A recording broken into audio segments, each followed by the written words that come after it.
This is Saqib लिटोरिया। Welcome back to our channel navigate institute. और आज की वीडियो में हम बात करने वाले हैं व्यापम सब इंजीनियर एग्जाम्स के बारे में। एक स्टूडेंट का कमेंट आया था कि सर व्यापम के सिलेबस में क्या क्या पढ़ना है, तो आज की वीडियो में हम व्यापम के सिलेबस को डिस्कस करने वाले हैं। तो चलिए शुरू करते हैं।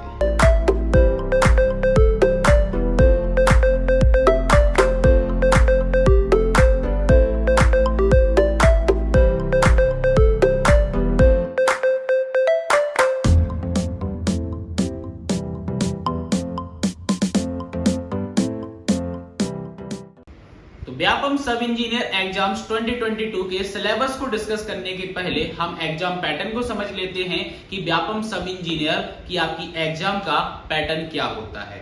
तो एग्जाम पैटर्न की अगर मैं बात करूं तो यहाँ पे सिंगल स्टेज आपका पेपर होने वाला है, जो एमसीक्यू टाइप्स के क्वेश्चन पूछे जाएंगे।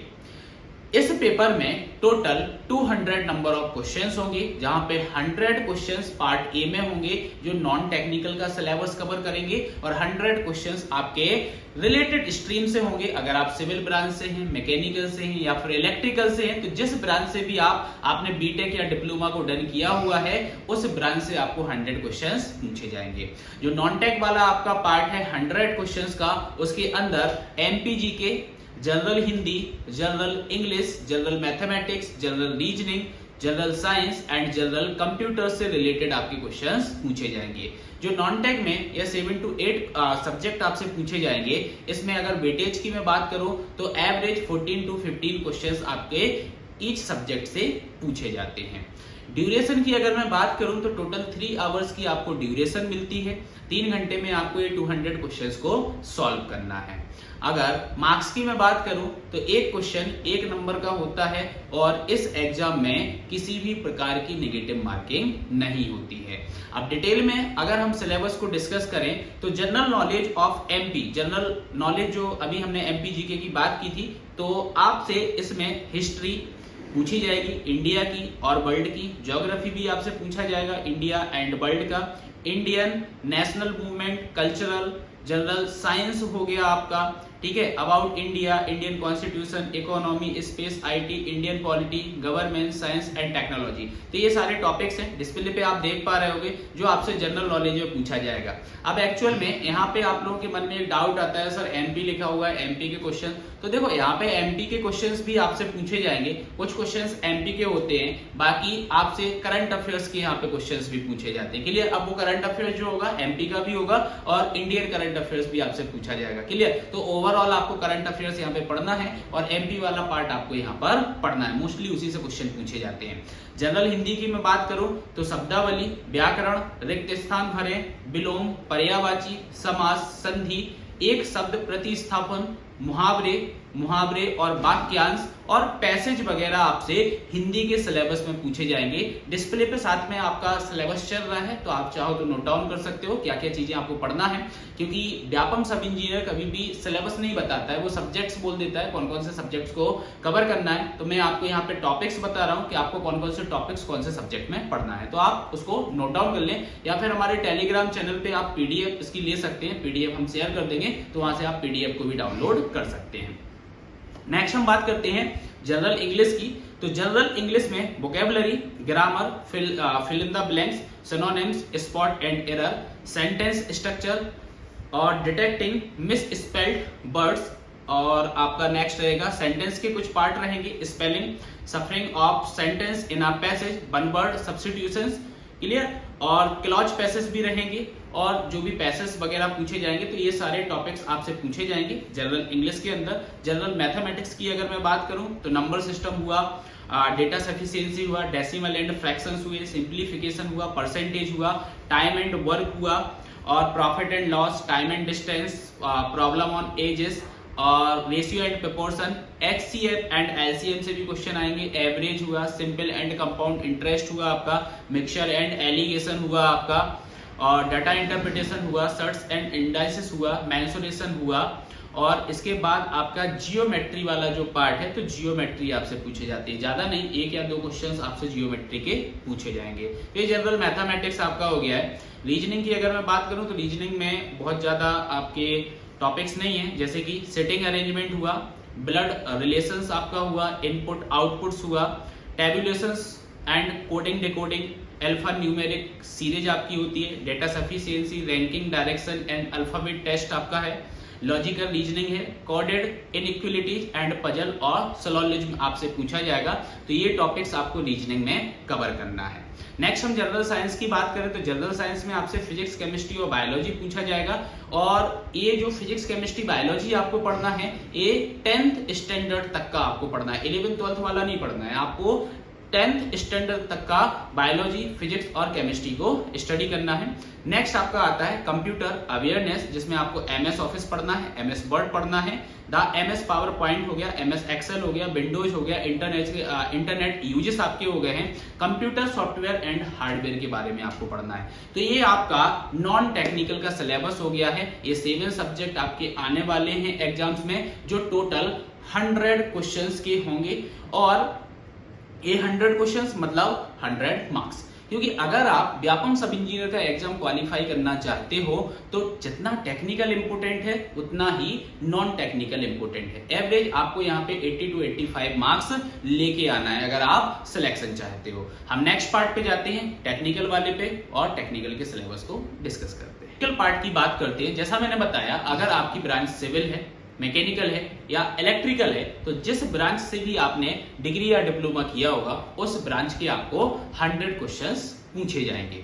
आज की हम वीडियो में सिविल इंजीनियरिंग स्टूडेंट के लिए बात कर रहे हैं। तो सिविल इंजीनियरिंग में आपको कौन कौन से सब्जेक्ट पढ़ना है, कौन कौन से सब्जेक्ट छोड़ना है, तो उस पर हम डिस्कस करने वाले हैं। सिविल इंजीनियरिंग में अगर मैं बात करूं तो सबसे पहला आपका यहाँ पर सब्जेक्ट आता है सर्वेइंग। आपको सर्वेइंग पढ़ना है। अब सर्वेइंग में भी कितना आपको पढ़ना है, जैसे सर्वेइंग की इंपोर्टेंस हुआ, टाइप्स हुआ, ऑब्जेक्ट हुआ, प्रिंसिपल्स हुए, क्लासिफिकेशन हो गया आपका सर्वेइंग का, जैसे चेन सर्वे हुआ, क्रॉस स्टाफ सर्वे हुआ, कंपास सर्वे हुआ, लेबलिंग आपको पढ़ना है, कंटूर आपको पढ़ना है, प्लेन टेबल सर्वे आपको पढ़ना है, और कर्व्स भी आपको यहाँ पे पढ़ना है, एरर्स भी पढ़ना है। और एरर्स जो आपके आते हैं, उसके बाद जो थ्रेडोलाइट वगैरह आप यूज करते हो तो उसमें जो एडजस्टमेंट होते हैं, एडजस्टमेंट के बारे में आपको पढ़ना है, रिमोट सेंसिंग के बारे में आपको पढ़ना है। तो ये आपका सर्वेइंग का सिलेबस हो गया कि सर्वेइंग के अंदर आपको ये टॉपिक्स पढ़ना है। नेक्स्ट हम बात करते हैं मटेरियल टेक्नोलॉजी। इंपोर्टेंट सब्जेक्ट है व्यापम सब इंजीनियर एग्जाम्स के लिए, क्योंकि मटेरियल टेक्नोलॉजी के क्वेश्चंस आपसे ज्यादा पूछे जाते हैं एग्जाम में। जैसे मैसोनरी मटेरियल्स हो गया, बिल्डिंग मटेरियल्स हो गया, एग्रीगेट हो गया, मोटर्स हो गया, कॉन्क्रीट हो गया, टिम्बर, और आपका जो आर्टिफिशियल टिम्बर होता है, पेंट हुआ, वार्निश हुआ एंड कलर्स। तो ये सारी चीजें आपको मटेरियल टेक्नोलॉजी के अंदर पढ़ना है। नेक्स्ट मटेरियल टेक्नोलॉजी पढ़ लेते हैं, फिर कंफ्यूजन होता है थोड़ा सा। तो आपको बता दूं, बिल्डिंग कंस्ट्रक्शन भी आपके व्यापम सब इंजीनियर में पूछा जाता है। तो बिल्डिंग कंस्ट्रक्शन में भी आपको पढ़ना है, जैसे बिल्डिंग के कंपोनेंट्स कौन कौन से होते हैं, construction of the sub structure and super structures आपको पढ़ना है, बिल्डिंग फिनिशेस पढ़ना है, सेफ्टी के बारे में पढ़ना है, एनवायरमेंटल एस्पेक्ट के बारे में पढ़ना है। तो ये आपके यहाँ पे हो जाएगा बिल्डिंग कंस्ट्रक्शन वाला पार्ट। मैसोनरी वाला पार्ट अपन ने देख लिया है कि मटेरियल टेक्नोलॉजी में मैंने बताया था मैसोनरी मटेरियल, तो मैसोनरी आप वहां पे पढ़ लोगे। तो ये बिल्डिंग कंस्ट्रक्शन से भी आपको क्वेश्चंस पूछे जाएंगे। नेक्स्ट हम बात करते हैं, तो नेक्स्ट हाइड्रोलिक सब्जेक्ट आएगा। हाइड्रोलिक से आपको क्या क्या पूछा जाएगा, जैसे कि प्रॉपर्टी ऑफ फ्लूइड हो गया, हाइड्रोस्टैटिक प्रेशर्स हो गया, measurement of liquid pressures in pipe हो गया है, फंडामेंटल ऑफ फ्लूइड फ्लो हो गया है, फ्लो ऑफ लिक्विड्स हो गया है, through pipes, flow through open channels, flow measuring device and hydraulic machine. तो ये आपको पार्ट पढ़ना है, मतलब सीधा सीधा मैं बोलूं फ्लूइड मैकेनिक्स में आपको ये टॉपिक्स को कवर करना है। नेक्स्ट बिल्डिंग ड्राइंग की अगर मैं बात करूं तो जो आपका आईएएस कोड होता है, आईएएस 962 1967 प्रैक्टिस जो आपका होता है, तो उसके अकॉर्डिंग आपको बिल्डिंग ड्राइंग के रूल्स वगैरह पढ़ना है कि क्या क्या इस कोड में दिए गए हैं। यहाँ से भी ज्यादा नहीं, फिर भी 3 to 4 क्वेश्चंस आपके पूछे जाते हैं। नेक्स्ट आपका सॉइल मैकेनिक्स होता है, तो सॉइल मैकेनिक्स में आपको यहाँ पे पढ़ना है, पूरी सॉइल मैकेनिक्स आपको यहाँ पे पढ़ना है। आप फाउंडेशन वाला जो पार्ट आपका रहेगा आपको छोड़ सकते हो, ठीक है, फाउंडेशन आपके सिलेबस में नहीं है। जैसे physical properties and classification of soil है, परमेबिलिटी के बारे में पढ़ना है, सीपेज एनालिसिस पढ़ना है, शियर स्ट्रेंथ पढ़ना है, और बेयरिंग कैपेसिटी भी आपको पढ़ना है, earth pressure, compaction of soil and stabilisation है, और site investigation and subsoil exploration. Clear? तो ये टॉपिक्स है। नेक्स्ट यहाँ पे सब्जेक्ट है आपका अप्लाइड मैकेनिक्स। देखो अप्लाइड मैकेनिक्स यहाँ पे सब्जेक्ट है, लेकिन इसकी जो क्वेश्चंस की अगर मैं बात करूं तो 1 to 3 क्वेश्चंस यहाँ पे पूछे जाते हैं अप्लाइड मैकेनिक्स से। बहुत ज्यादा रेशियो नहीं है अप्लाइड मैकेनिक्स का। तो इसके अंदर जैसे कंपोजिशन हुआ, रेजोल्यूशन ऑफ फोर्सेस हुआ, पैरेलल फोर्सेस हुआ and basic couples movement and their application, इसके बारे में आपको पढ़ना है। इक्विलिब्रियम ऑफ फोर्सेस हुआ, सेंटर ऑफ ग्रेविटी हुआ, मूवमेंट ऑफ इनर्शिया हुआ, लॉ ऑफ मोशन हुए। तो ये जो बेसिक सिविल इंजीनियरिंग आपने बीटेक के टाइम पे पढ़ा होगा, उसके अंदर आपने ये बेसिक सिविल इंजीनियरिंग एक मैकेनिक्स करके सब्जेक्ट था, उसमें ये सारे टॉपिक्स को आपने कवर अप किया है। तो ये टॉपिक से आपको क्वेश्चंस यहाँ पे पूछे जाएंगे। 1 to 3 मार्क्स का इसका वेटेज है। नेक्स्ट अगर मैं बात करूं आपसे तो नेक्स्ट है आपका स्ट्रक्चर, मतलब सॉम की मैं बात कर रहा हूं तो स्ट्रेस स्ट्रेन पढ़ना है, इलास्टिक कांस्टेंट पढ़ना है, प्रिंसिपल स्ट्रेसेस पढ़ना है, shear force and bending moment के बारे में आपको यहाँ पे पढ़ना है, ट्रसेस के बारे में भी आपको पढ़ना है। तो ये आपका मैकेनिक्स ऑफ स्ट्रक्चर वाला पार्ट हो गया है। नेक्स्ट हम बात करते हैं ट्रांसपोर्टेशन इंजीनियरिंग। तो ट्रांसपोर्टेशन इंजीनियरिंग में आपको यहाँ पे road engineering, classification of road हुआ, ट्रैफिक इंजीनियरिंग हुई आपकी, रोड प्रोजेक्ट का इन्वेस्टिगेशन हुआ आपका, यहाँ पे जियोमेट्रिक डिजाइन ऑफ हाईवेज आपको पढ़ना है, पेवमेंट का कंस्ट्रक्शन क्या होता है, पेवमेंट में कौन सा मटेरियल यूज होता है, इसके बारे में आपको पढ़ना है। ठीक है, ये आपका ट्रांसपोर्टेशन इंजीनियरिंग में रहेगा। यहाँ पे अगर मैं बात करूं तो रेलवे को इन्होंने इंक्लूड नहीं किया है और ना ही इन्होंने एयरपोर्ट को इंक्लूड किया है, सिंपली हाईवे इंजीनियरिंग यहाँ पे दी है, तो आपको हाईवे इंजीनियरिंग यहाँ पे पढ़ना है। नेक्स्ट हम बात करते हैं इरिगेशन इंजीनियरिंग की। तो इरिगेशन इंजीनियरिंग में आपको पढ़ना है advantages of irrigation effect over irrigation, types of irrigation project पढ़ना है। हाइड्रोलॉजी में आपका आ जाएगा, हाइड्रोलॉजिकल साइकिल आ जाएगा, रेनफॉल आ जाएगा, रेल गेज आ जाएगा, रेन गेज स्टेशन आ जाएंगी, एवरेज एनुअल रेनफॉल आ जाएगा, रन ऑफ आ जाएगा, फ्लड डिस्चार्ज आ जाएगा, यूनिट हाइड्रोग्राफ्स आ जाएगा। तो ये सारी चीजें आपको यहाँ पे पढ़ना है। फिर आपका जो जैसे स्पिल बेज वगैरह होते हैं, हेडवर्क्स वगैरह होते हैं, कैनाल्स के अंदर कैनाल रेगुलेशंस आपका होता है, मीटरिंग फ्लूम्स होते हैं, कैनाल आउटलेट्स होता है या मॉड्यूल्स होता है, और क्रॉस ड्रेनेज वर्क होता है या हाइड्रो इलेक्ट्रिक पावर। तो ये सारे टॉपिक्स आपको इरिगेशन इंजीनियरिंग और हाइड्रोलॉजी में आपको कवर अप करना है। नेक्स्ट हम बात करते हैं पब्लिक हेल्थ इंजीनियरिंग। तो पब्लिक हेल्थ इंजीनियरिंग मतलब कि एनवायरमेंटल इंजीनियरिंग आपको यहाँ पे पढ़ना है, और एनवायरमेंटल इंजीनियरिंग में आपको पूरा का पूरा ये सब्जेक्ट आपको पढ़ना है, जिसमें वाटर सप्लाई इंजीनियरिंग भी पढ़ना है, water demand and population forecasting भी आपको यहाँ पे पढ़ना है, ट्रीटमेंट ऑफ आपका ट्रीटमेंट ऑफ वाटर आपको पढ़ना है। नेक्स्ट आपका वेस्ट वाटर इंजीनियरिंग जो है तो वो भी आपको पूरा का पूरा कवर करना है। अब यहाँ पे अगर मैं बात करूं तो यहाँ पे जो आप सिस्टम्स बनाते हो, ड्रेनेज सिस्टम्स जो है, तो वो ड्रेनेज सिस्टम्स के बारे में भी आपको पढ़ना है, वहां से भी क्वेश्चंस पूछे जाते हैं।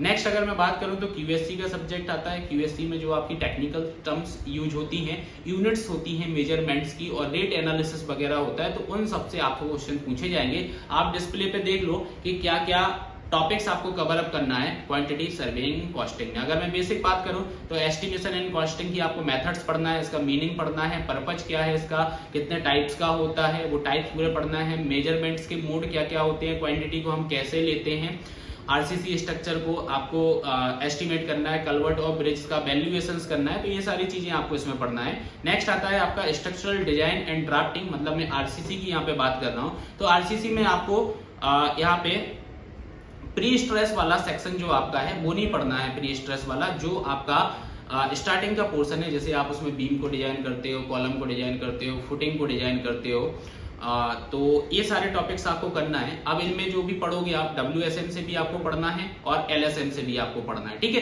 तो ये आपके RCC का सिलेबस हो गया। इसके अंदर कंक्रीट टेक्नोलॉजी का जो सब्जेक्ट आपका होता है, जिसमें थ्योरेटिकली पार्ट होता है आपका RCC वाला, तो वो आपको कंक्रीट टेक्नोलॉजी इसी में इंक्लूड कर दिया मैंने, ठीक है। तो वो आपको इसी के अंदर कवर अप कर लेना। मटेरियल टेक्नोलॉजी के अंदर मैंने नहीं बोला था, तो आपको इसके अंदर वो पढ़ लेना है, ठीक है। नेक्स्ट अगर मैं आपसे बात करूं तो नेक्स्ट आता है हमारा स्ट्रक्चर डिजाइन का नेक्स्ट सब्जेक्ट आता है, स्टील आता है। तो स्टील के बारे में आपको पढ़ना है यहाँ पे पूरा।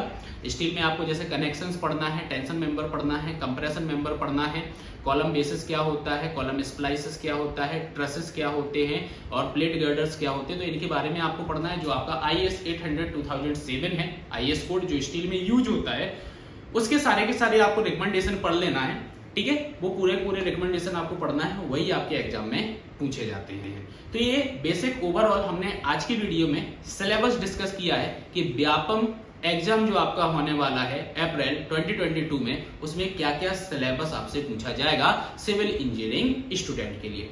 नेक्स्ट वीडियो में हम बात करेंगे कि एक्सपेक्टेड कितनी वैकेंसी आ सकती है, नंबर ऑफ वैकेंसी कितनी हो सकती है इस एग्जाम के लिए। तो नेक्स्ट वीडियो में हम इस पे बात करेंगे, क्योंकि बहुत सारे स्टूडेंटों का ये क्वेश्चन था कि सर कितनी वैकेंसी हो सकती है और ये एग्जाम होगी या नहीं होगी या सिर्फ लॉलीपॉप हमको प्रोवाइड करा दिया गया है। तो इस पे अपन नेक्स्ट वीडियो में बात करेंगे। Thank you.